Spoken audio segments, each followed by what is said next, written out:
అందరికీ నమస్కారం. మీరు వినబోతున్న కథ సమీక్ష 29వ భాగం. పుట్టింటికి వెళ్ళిన సమీక్ష విశాల్ ఎంతకీ ఫోన్ లిఫ్ట్ చేయకపోవటంతో భయంగా అనిపించి తన ఇంటికి తిరిగొచ్చింది. విశాల్ ఇంట్లోనే ఉన్నాడు, కానీ జాన్వీతో కలిసున్నాడు. తామిద్దరి మధ్య ఉన్న బంధాన్ని సమీక్ష తప్పుగా అర్థం చేసుకుంటుందేమోనని విశాల్ భయపడ్డాడు. కానీ అతని మీద ఉన్న నమ్మకం అతని మాటలు నమ్మేలా చేసింది. సమీక్ష విశాల్ మధ్య బంధం మరింత బలంగా మారుతూ రోజులు గడిచిపోతున్నాయి. సమీక్ష ఒకరోజు మధ్యాహ్నం వేళ విశాల్కి సర్ప్రైజ్ ఇద్దామని లంచ్ బాక్సుతో ఆఫీస్కొచ్చింది.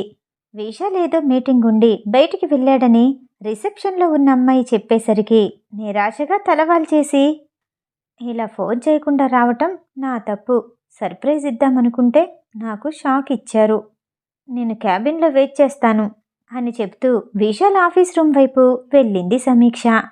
తలుపు తెరవగానే అక్కడ కనిపించిన దృశ్యం చూసి షాక్ అయింది. జాన్వి సోఫాలో కూర్చొనుంది. విశాల్ కోటుని వేసుకుని అతని స్పర్శని మత్తుగా అనుభవిస్తున్నట్టు కాలర్ని దగ్గరగా లాక్కొని అతని ఒంటి నుండొచ్చే సుగంధాన్ని ఊహించుకుంటూ కోటు సువాసన్ని పీలుస్తూ మరో లోకంలో విహరిస్తున్నట్టు ఉంది. సమీక్షకి జాన్వీనలా చూస్తూ ఉంటే అసహ్యంగా అనిపించింది. ఏం చేస్తున్నావు జాన్వి అని కోపంగా అరిచింది సమీక్ష. ఒక్కసారిగా వినిపించిన సమీక్ష గొంతుకి జాన్వి తుల్లిపడి లెగిసి నిల్చుని కొన్ని నిమిషాల పాటు కంగారు పడినా వెంటనే తన్ని తాను తమాయించుకొని, నీకంటే నేనేమీ ఎక్కువ చేయలేదు. నువ్వు అనుభవిస్తున్న సుఖాన్ని నాకు పొందాలనుంది. తన ఒంటి మీద ఉన్న కోట్ని మరింత దగ్గరికి లాక్కుంటూ అంది జాన్వి. సమీక్ష కోపం తారాస్థాయికి వెళ్ళింది. ఆమె దగ్గరికి వెళ్ళి చెంప మీద కొట్టి వేసుకున్న విశాల్ కోట్ని బలవంతంగా లాక్కుంది. జాన్వి చెంప మీద చేయి పెట్టుకుని సమీక్షని కోపంగా చూసి, నువ్వు చాలా ఎక్కువ చేస్తున్నావు. చేసిన దానికి ప్రతిఫలం తప్పకుండా అనుభవించి తీరుతావు. విశాల్ నావాడు, మొదటిసారిగా నా జీవితంలో ఇష్టపడ్డవాడు. నువ్వు మధ్యలో వచ్చావు. గద్దలాగా నా విశాల్ని లాక్కెళ్ళిపోయావు. నీ కడ్డు రాకుండా అతన్ని చూస్తూ గడపాలనుకున్నాను. అతనికి దగ్గరవ్వాలని ఎన్నో ప్రయత్నాలు చేశాను. జాన్వి అంటుంటే, స్టాప్ ఇట్. ఒక్క మాట ఎక్కువ మాట్లాడావంటే నీ నాలుక కట్ చేస్తాను. నన్ను కాకుండా విశాల్ మరో అమ్మాయిని ప్రేమించలేడు. సమీక్ష అనగానే, అది చూద్దాం అంటూ క్యాబిన్ నుండి బయటకొచ్చేసింది జాన్వి. సమీక్ష సోఫాలో తల పట్టుకుని కూర్చుంది. ఓ గంట తర్వాత విశాల్ ఆఫీస్కి చేరుకున్నాడు. ఓ పక్కగా ఉన్న అద్దాల గదిలో జాన్వి ఒంటరిగా కూర్చొని ఏడుస్తూ ఉండటం గమనించిన విశాల్, ఏమైంది జాన్వి అని అక్కడికొచ్చి అడిగాడు. ఆమె విశాల్ని అప్పుడే చూసినట్టు నటించి, అది కొంచెం తలనొప్పిగా ఉంది, అంతే, ఏమీ లేదు అని ఇబ్బంది పడుతూ అంది. విశాల్ ఆమెకి ఎదురుగా నిల్చుని చిన్నగా నవ్వి, జాన్వి, నువ్వు అబద్ధం చెప్తున్నావని తెలిసిపోతుంది. మళ్ళీ ఏదైనా సమస్య అని అడిగాడు. విశాల్, నువ్వు ఆఫీసులో లేనప్పుడు సమీక్ష మేడం వచ్చారని తెలిసింది. పలకరిద్దామని వెళ్ళాను. జాన్వి చెప్తూ ఉండగా, ఆగాగు, కొత్తగా సమీక్ష మేడం ఏంటి అన్నాడు విశాల్. పూర్తిగా చెప్పేది విను. తను నీ క్యాబిన్లో కూర్చుంది. పలకరించాలని వెళ్ళాను. మాట్లాడుతూ ఉండగా మన బాల్యం గురించి అడిగింది. మనం చేసిన అల్లరి పనులు, తుంటరి వేషాలు అన్నీ చెప్పాను. సరదాగా ఇద్దరం ప్రేమించుకుంటున్నామని కూడా చెప్పాను. అది కూడా సరదాగా చెప్పాను. నీ మీద నమ్మకం లేదనుకుంటా. కోపంతో నన్ను కొట్టింది. చూడు నా చెంప ఎలా వాసిందో అని బాధపడుతూ ఆమె చెంపని చూపించింది జాన్వి. విశాల్ మొదట షాక్ అయ్యాడు. సమీక్ష ఇలా చేసిందా? Okay, sorry. తన తరపున నేను సారీ చెప్తున్నాను అని జాన్వికి చెప్పి తన క్యాబిన్లోకి వెళ్ళి, సమీక్ష, జాన్విని కొట్టావా అని కోపంగా అడిగాడు. విశాల్, అది ఏం జరిగిందంటే అని సమీక్ష చెప్పబోతూ ఉండగా విశాల్ ఆమెని ఆపేసి, నువ్వు కొట్టావా లేదా అని గట్టిగా అడగటంతో, అవును కొట్టాను, కానీ ఏం జరిగిందంటే సమీక్ష అంటూ ఉండగా విశాల్ ఓ పక్కకి తిరిగి, ఎవరో ఏదో చెప్తే నువ్వు నమ్మాల్సిన అవసరం లేదు. నమ్మకం అనేది నీకు నాకు మధ్య విషయం. భార్యాభర్తల బంధం అంటే ఒకరి మీద ఒకరికి నమ్మకం ఉండాలి. నీకు నా మీద నమ్మకం తగ్గింది. జాన్వి వచ్చిన తర్వాత ఆమెతో మాట్లాడుతుంటే నీలో ఈర్ష్య కనపడుతుంది అని విశాల్ అన్నాడు. లేదు విశాల్, జరిగిందేంటో తెలుసుకోవా? నాకు నీ మీద ఎలాంటి అనుమానమూ లేదు. విశాల్ నావాడని, తన మనసులో ఎవరూ లేరని చెప్పాలి అనుకున్నాను. సమీక్ష అంటూ ఉండగా గెట్ లాస్ట్ అంటూ గట్టిగా అరిచాడు విశాల్. కన్నీళ్లు కారుస్తూ క్యాబిన్ నుండి బయటకొచ్చిన సమీక్షని చూసి జాన్వి ఏదో సాధించినట్టు నవ్వుకుంది. ఆ రోజు సాయంత్రం విశాల్ ఇంటికి తిరిగొచ్చిన తర్వాత కూడా సమీక్షకి అతనికి మధ్య ఎలాంటి మాటలు లేవు. విశాల్కి ఇలాంటి వాతావరణంలో ఆ ఇంట్లో ఉండాలనిపించలేదు. ఆఫీస్ పని మీద రేపు ఉదయం బ్యాంకాక్కి వెళ్తున్నాను. 2 వారాలు అక్కడే ఉండాల్సి వస్తుంది అని చెప్పి విశాల్ మంచం మీద ఓ పక్కగా ఓ వైపు తిరిగి పడుకున్నాడు. ఆ మాటలు వింటూనే కన్నీళ్లు కారుస్తూ సమీక్ష ఏడుస్తూ పడుకుంది. చెప్పినట్టుగానే 2వ రోజు ఉదయం ల్యాప్టాప్ తీసుకొని బ్యాంకాక్ వెళ్ళిపోయాడు విశాల్. సమీక్ష తన బెడ్రూమ్లో ఒంటరిగా కూర్చుని ముందు రోజు జరిగిన వాదనంతా గుర్తు చేసుకుంటూ బాధపడుతూ ఉండగా భువనేశ్వరి కాల్ చేసింది. ఫోన్ లిఫ్ట్ చేస్తూనే అత్తయ్య అంటూ ఏడ్చేసింది సమీక్ష. ఏమైంది సమీక్ష, ఎందుకలా ఏడుస్తున్నావు? భువనేశ్వరికి భయంగా అనిపించింది. సమీక్ష తన బాధంతా పోయే వరకు చాలాసేపు ఏడ్చి ముందు రోజు ఆఫీస్లో ఏం జరిగిందో పూర్తిగా వివరించింది. విశాల్ అలా ప్రవర్తించాడని తెలిసేసరికి భువనేశ్వరికి వింతగా అనిపించింది. సమీక్ష, నువ్వేడవకు, నేనంతా చూసుకుంటాను. నేను నిన్ను నమ్ముతున్నాను. భార్యాభర్తలన్నాక చిన్న చిన్న గొడవలు వస్తూనే ఉంటాయి. కానీ ఇలాంటి వాటిని చాలా జాగ్రత్తగా పరిష్కరించాలి. ఇలాంటి సమయంలో దూరంగా ఉంటే ఇద్దరి మధ్య దూరం పెరుగుతూనే ఉంటుంది అని ఏం చెయ్యాలో చెప్పి ఓదార్చి ఫోన్ పెట్టేసింది భువనేశ్వరి. కాసేపటికి సమీక్ష మొబైల్కి ఏదో అన్నోన్ నెంబర్ నుండి కాల్ వచ్చింది. అనుమానపడుతూనే ఫోన్ తీసి చెవిలో పెట్టుకుంది సమీక్ష. మాట్లాడేదెవరు? మిస్టర్ విశాల్ భార్యేనా? అటువైపు నుండి వినపడేసరికి కనుబొమ్మల ముడిచి మీరెవరు? అడిగింది సమీక్ష. అటువైపు నుండి గట్టిగా నవ్వుతున్న శబ్దం వినపడింది. మీకేం కావాలి? ఎందుకు ఫోన్ చేశారు? సమీక్ష అడిగేసరికి అతను ఇంకా గట్టిగా నవ్వాడు. సమీక్షకి భయంగా అనిపించింది. వెంటనే కాల్ కట్ చేయబోయింది. నాతో మీరు మాట్లాడకపోతే నష్టం కలిగేది మీకే. ఇంకా ఎక్కువ ఆలస్యం చేయను. కొన్ని ఫోటోలు పంపించాను, చెక్ చేసుకో అని అటువైపు నుండి అనగానే సమీక్ష తన మొబైల్ వాట్సాప్ ఓపెన్ చేసింది. అందులో కనిపిస్తున్న ఫోటోలు చూసి మొదట షాక్ అయింది. విశాల్ జాన్వీతో కలిసి అర్ధనగ్నంగా ఉన్న ఫోటోలవి. సాఫ్ట్వేర్ కంపెనీలో పనిచేసిన సమీక్షకి అవన్నీ అబద్ధమని తెలుస్తూనే ఉంది. అవి సృష్టించిన ఫోటోలని అర్థమవుతూ ఉండగా ఇలాంటివి నేను కూడా చాలా చెయ్యగలను. నేను నమ్మను. ఇదంతా ఎందుకు? మా ఇద్దరిని విడదీయాలి అనుకుంటున్నావా అని సమీక్ష అనేసరికి అతను అంతే భయంకరంగా నవ్వి మీ ఇద్దరు విడిపోతే నాకెందుకు? నాకెలాంటి లాభం లేదు. ఇంకో విషయం, ఇది నువ్వు నమ్ముతావని అనుకోవట్లేదు. కానీ అతని అమ్మా నాన్న నమ్ముతారు, సొసైటీ నమ్ముతుంది, ఆఫీస్లో స్టాఫ్ నమ్ముతారు. ఇప్పుడు జాన్వి పర్సనల్ అసిస్టెంటే కాదు, ఆ అసిస్టెంట్ పర్సనల్గా ఇంకా ఏమేం చేస్తుందో లోకమంతా తెలుస్తుంది అని అతను అనగానే సమీక్ష భయంగా నిటారుగా నిల్చొని నీకేం కావాలి అని అడిగింది. అది అలా దారికిరా. భర్త పరువు పోతుంది అంటే ఏ భార్య అయినా ఇలాగే ప్రవర్తించాలి. నాకు 20 లక్షలు కావాలి. అప్పుడు ఈ ఫోటోలు నీకిచ్చేస్తాను అని అతను అనటం విని 20 లక్షలా అంటూ సమీక్ష ఆశ్చర్యపోయింది. ఏ లెవ్వనెనకు, నీ అకౌంట్లో ఎంతున్నాయో నాకు తెలుసు. మీ అత్తయ్య నీకు గిఫ్ట్గా ఇచ్చిన 20 లక్షలు నాకివ్వమని అడుగుతున్నాను.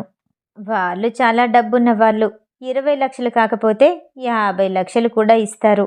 అయినా కోడలికి 20 లక్షలేనా ఇచ్చేది?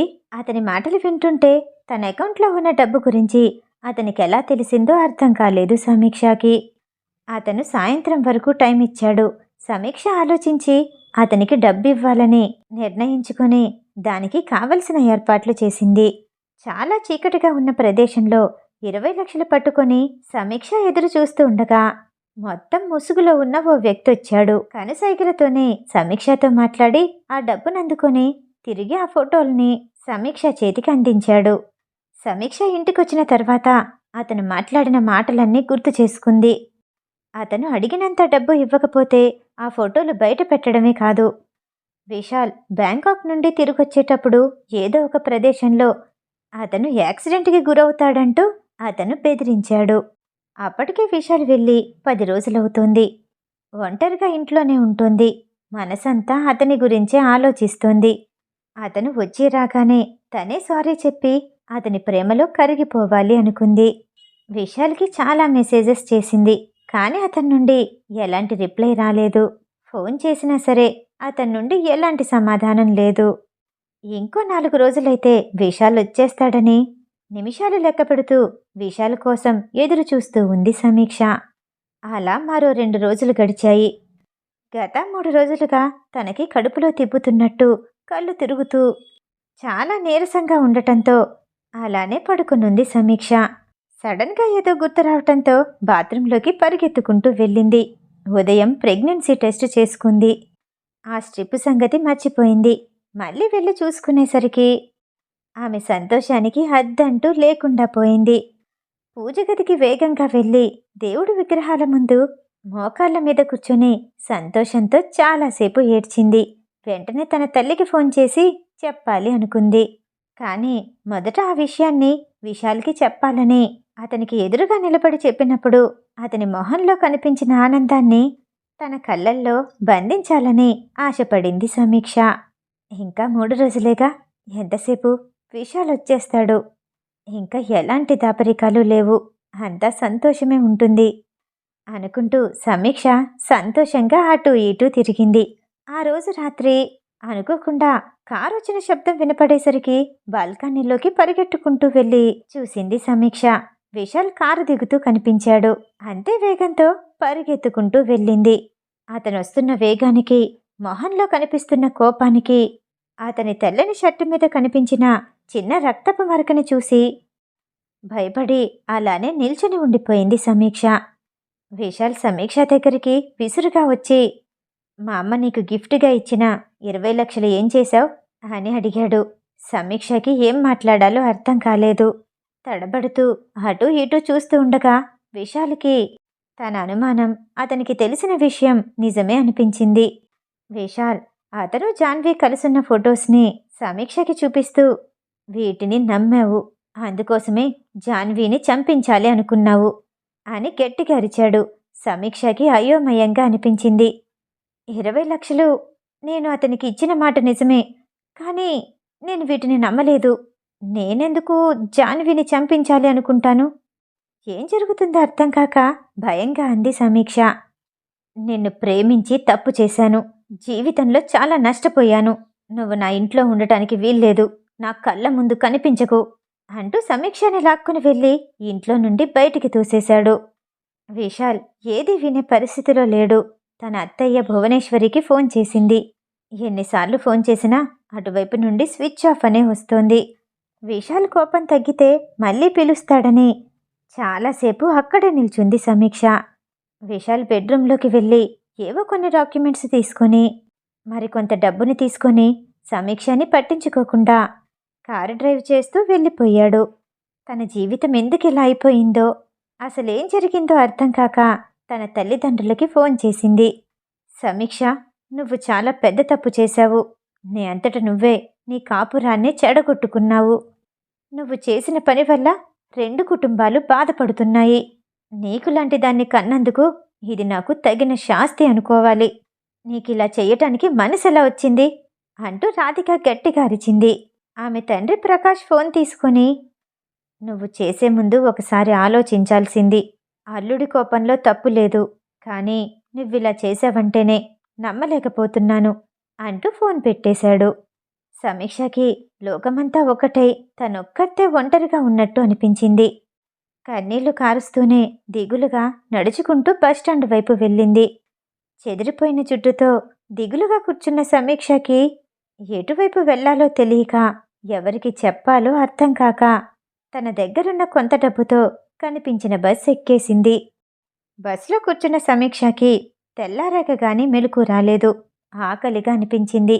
తన కోసం కాకపోయినా తన కడుపులో ఉన్న బిడ్డ కోసమైనా తినాలని బస్సు దిగి ఎదురుగా షాపులో కనిపించిన బ్రెడ్ తీసుకుంటూ ఉండగా తను దిగిన బస్సు వెళ్ళిపోయింది.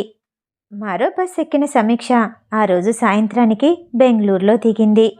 అన్నీ పోగొట్టుకున్న సమీక్ష దిగులుగా కూర్చొనుండగా తన్నెవరో పిలిచినట్టు అనిపించి వెనక్కి తిరిగి చూసింది. తన పెళ్లి విషయంలో సహాయం చేసిన తన ఫ్రెండ్ కార్తీక్ కనిపించాడు. అతని వైపు ఆశ్చర్యంగా చూస్తూ ఉండగా, "నువ్వేంటిక్కడ? విశాల్ కూడా వచ్చాడా?" అని నవ్వుతూ దగ్గరకొచ్చాడు కార్తీక్. సమీక్ష బాధగా తలదించుకుంది. సమీక్షని తల నుండి పాదాల వరకు చూసి ఏదో జరిగిందని ఊహించి, "సమీక్ష, ఆ హోటల్కి వెళ్దామా? ఏదైనా తిని మాట్లాడుకుందాం" అంటూ కార్తీక్ సమీక్షని హోటల్కి తీసుకెళ్లాడు. టిఫిన్ తినటం పూర్తయ్యాక సమీక్ష జరిగిన విషయాన్నంతా కార్తీక్కి వివరించింది. ఎంతో ఇష్టపడి ప్రేమించి పెళ్లి చేసుకున్నాడు. కడుపుతో ఉన్న భార్యని ఇలా బయటికి గెంటేస్తాడా? ఎలా బ్రతుకుతుందనుకున్నాడు? ఆధారం లేకుండా ఎలా జీవిస్తుందనుకున్నాడు? కార్తీక్ కోపంగా అంటుంటే, "లేదు, విశాల్కింకా నేను కడుపుతో ఉన్న విషయం తెలీదు. నిజానికి చెప్పాలనుకున్నాను, కానీ అంతలోనే ఇలా జరిగింది" అని సమీక్ష చెప్పింది. "ఏం పర్వాలేదు. ఒక 2 రోజులు నాకు తెలిసిన వాళ్ళున్నారు. వాళ్ళింట్లో ఉండు. ఆ తర్వాత ఏం చెయ్యాలో ఆలోచిద్దాము. నీకు అపార్ట్మెంట్ ఏర్పాటు చేస్తాను" అని చెప్పి సమీక్షని తనతో పాటు తీసుకెళ్లాడు కార్తీక్. విశాల్ ఆ రాత్రివేళ కొంత డబ్బుని తీసుకుని వెంటనే హాస్పిటల్కి చేరుకున్నాడు. డాక్టర్ అడిగిన మొత్తం కౌంటర్లో కట్టేసి వేగంగా డాక్టర్ దగ్గరకొచ్చి, "డాక్టర్, మీరేం చేస్తారో నాకు తెలీదు. మా అమ్మ బ్రతకాలి. ఇలా జరుగుతుందని తెలుసుంటే నేనసలు పెళ్ళే చేసుకునేవాడిని కాదు" అంటూ ఏడ్చేశాడు విశాల్. డాక్టర్ అతని భుజం మీద చెయ్యి వేసి, "ఇలా జరుగుతుందని ఎవరు మాత్రం ఊహిస్తారు? యాక్సిడెంట్ జరిగిన వెంటనే మా హాస్పిటల్కి ఫోన్ వచ్చింది. అంబులెన్స్లో తీసుకునొచ్చారు. భువనేశ్వరి మేడంతో పాటు జాన్వి కూడా ఉంది. అసలు ఆ ఇద్దరూ ఎందుకు కలుసున్నారో విశాల్కి అర్థం కాలేదు. కానీ తన తల్లి స్పృహలో లేకుండా మంచం మీద ఉండటం చూసి ఎక్కువగా ఏమీ ఆలోచించలేకపోయాడు. విశాల్, దీని గురించి పోలీస్ స్టేషన్లో కంప్లైంట్ ఇచ్చాము. యాక్సిడెంట్ చేసిన వాడిని పట్టుకున్నారు. వాడి పేరు రామ్లాల్. ఇంట్రాగేషన్లో తెలిసిందేంటంటే వాడి మొబైల్ నుండి చాలాసార్లు సమీక్ష నెంబర్కి కాల్స్ వెళ్ళాయి. అంతేకాదు, 20 లక్షలు ఇచ్చిన మాట కూడా నిజమే. ఆల్రెడీ కానిస్టేబుల్ ద్వారా ఇవన్నీ విన్న విశాల్ డాక్టర్ నోటి వెంట కూడా వినేసరికి సమీక్ష మీద తట్టుకోలేని కోపం వచ్చింది. వాడి ఫోన్లో నీకు జాన్వీకి సంబంధించిన ఫోటోలు కూడా ఉన్నాయి. మేబీ కోపంతో జాన్వీని ఎలాగైనా చంపించాలి అనుకుంది. అందుకే 20 లక్షలు ఇచ్చుండొచ్చు. కానీ అదే సమయానికి భువనేశ్వరి మేడం కూడా ఆమెతో కలిసుండేసరికి యాక్సిడెంట్ జరిగింది.